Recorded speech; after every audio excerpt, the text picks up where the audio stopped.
The City of Ember, Chapter 17, Away. At 3:20, Dune took his pillowcase pack, left the school by the back door, and started up Pibb Street. He went fast. The lights had gone out for a few minutes just before 3, and he was nervous about being outside.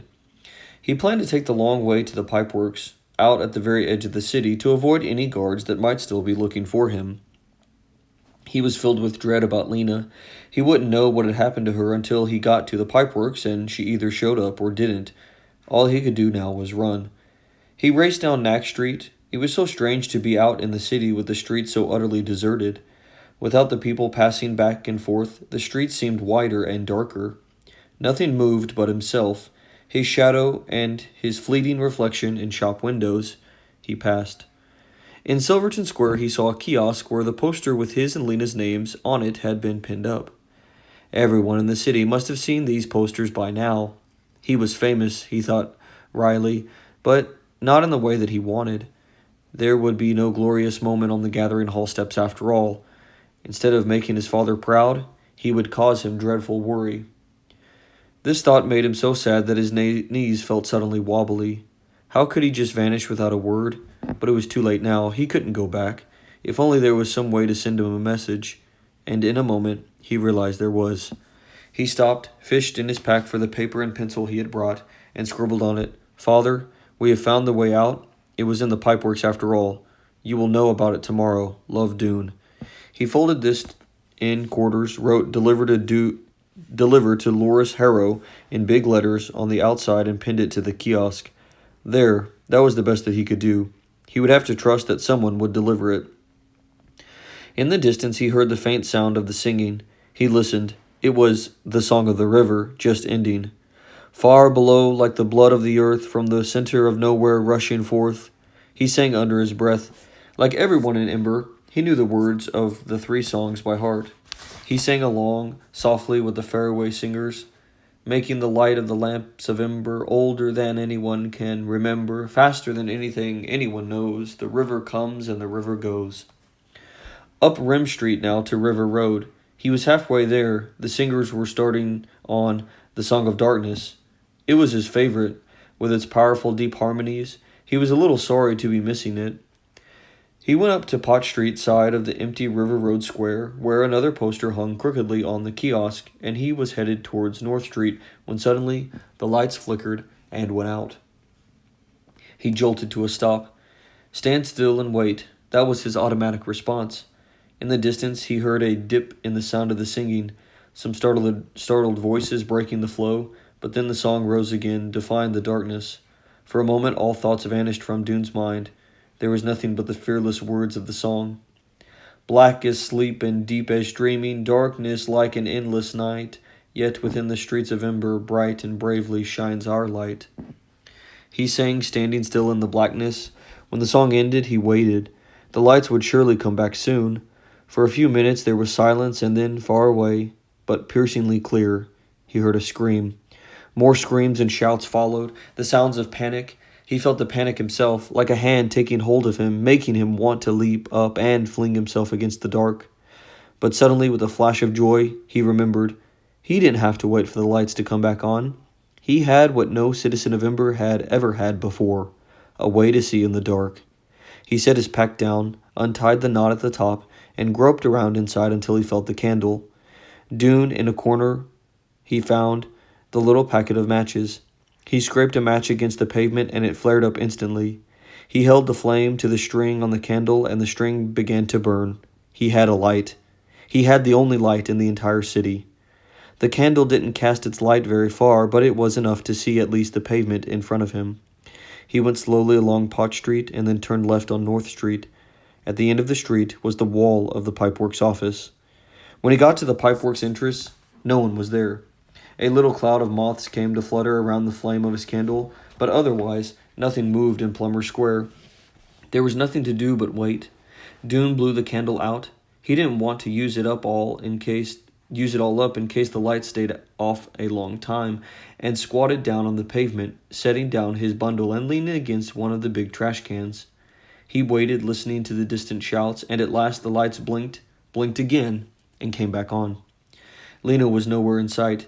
If the guards had found her and taken her But Dune preferred not to think about that yet. He would wait for a while. She would have been delayed by the blackout if she was on her way. He couldn't see the clock tower from here, but it was probably not quite 4 o'clock. What if she didn't come? The singing was over and the people were dispersing throughout the city, and the guards, no doubt, would soon resume their search for him. Dune clasped his arms together and pressed them hard against his stomach, trying to stop the queasy fluttering. If she didn't come, Dune had two choices. He could stay in the city and do what he could to save Lena, or he could go into the boat by himself and hope Lena could somehow free herself and tell the people of Ember about the way out. He didn't like either of these plans.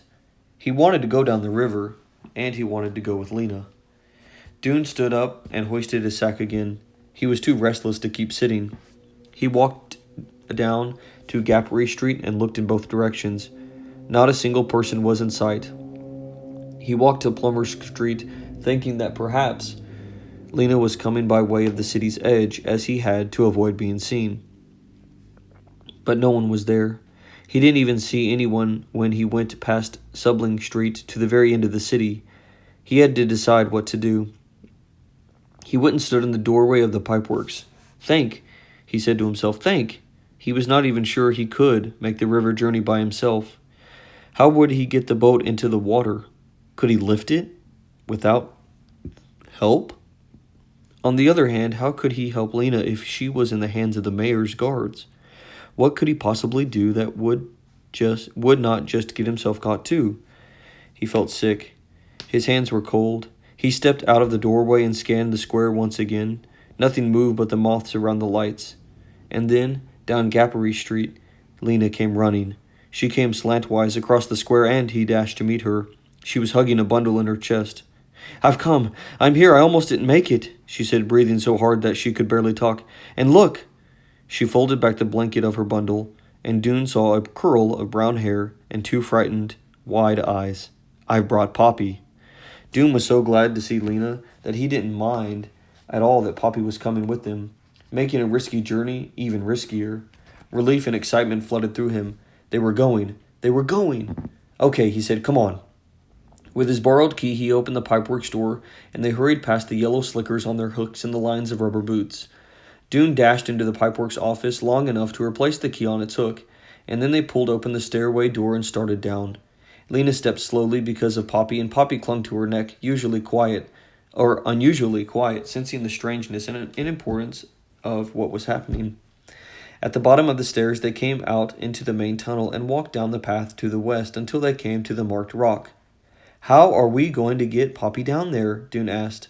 Lena said, "I'll fasten her to my chest." Setting Poppy down, Lena took off the coat and the sweater she was wearing. With Dune's help, she made her sweater into a sling for Poppy, tying its sleeves behind her neck. Then she put her coat back on and buttoned it up. Dune looked doubtfully at this bulky arrangement.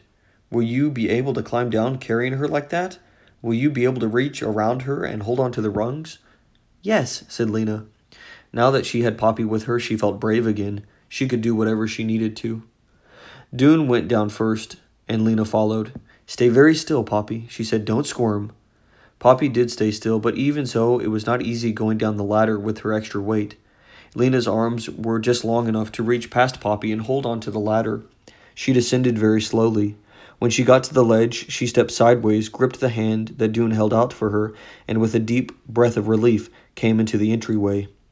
They walked to the back of the entry hall, and Dune opened the steel pan and took out the key. He slid aside the door to the room where the single boat was, and they went in.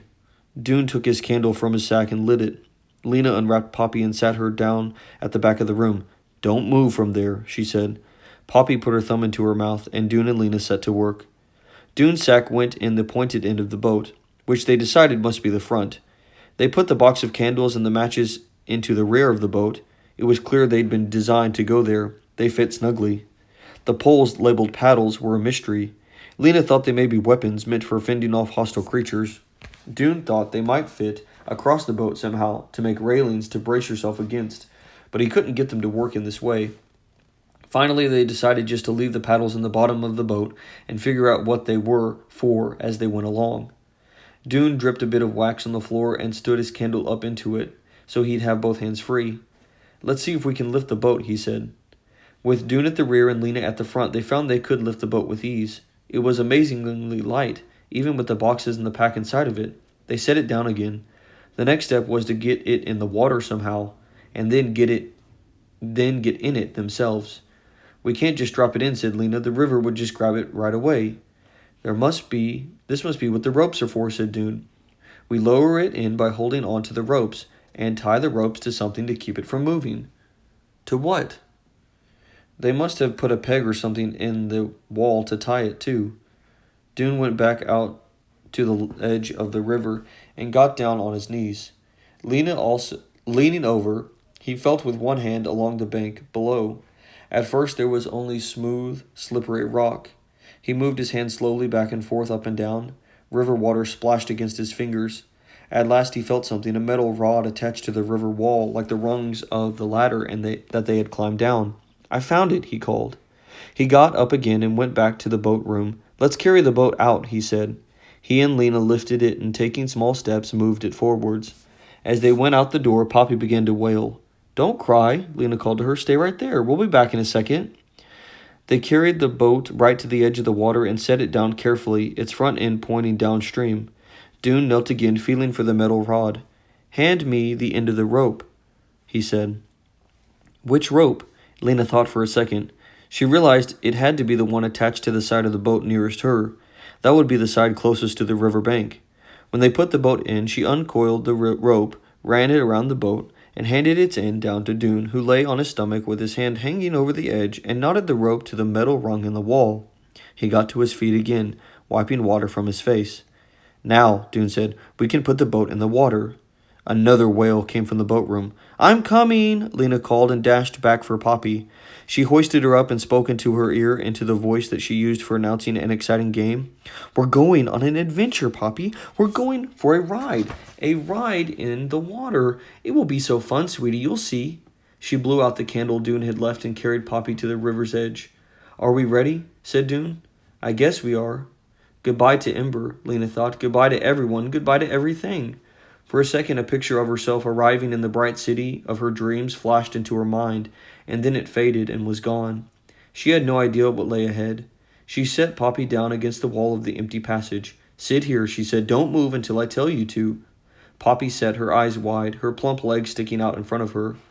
Lena took hold of the rope at the rear of the boat. Dune took hold of the rope at the front. They heaved the boat up and stretched sideways to swing it out over the water. It tipped alarmingly from side to side. Let it down, yelled Lena. They both let the rope slide through their hands, and the boat fell and hit the water with a slap. It bounced and rocked and pulled against its tether, but Dune's knot held. The boat stayed in place, waiting for them. Here I go, Dune cried. He bent over and gripped the rim of the boat with one hand, turned backward and stepped in. The boat tipped sideways under his weight. Dune staggered a step and then found his balance. All right, he yelled. Hand me Poppy! Lena lifted Poppy, who began to howl and kick at the side of the bucking boat and the churning water. But Dune's arms were right there, and Lena thrust her into them. A second later, she jumped in herself, and all three of them were tossed to the floor of the boat by its violent rocking. Dune managed to get to his feet. He hauled on the rope that held the boat to the bank until he was close enough to reach the knot. He struggled with it. Water splashed into his face. He yanked on the knot, loosened it, pulled the rope free, and the boat shot forward.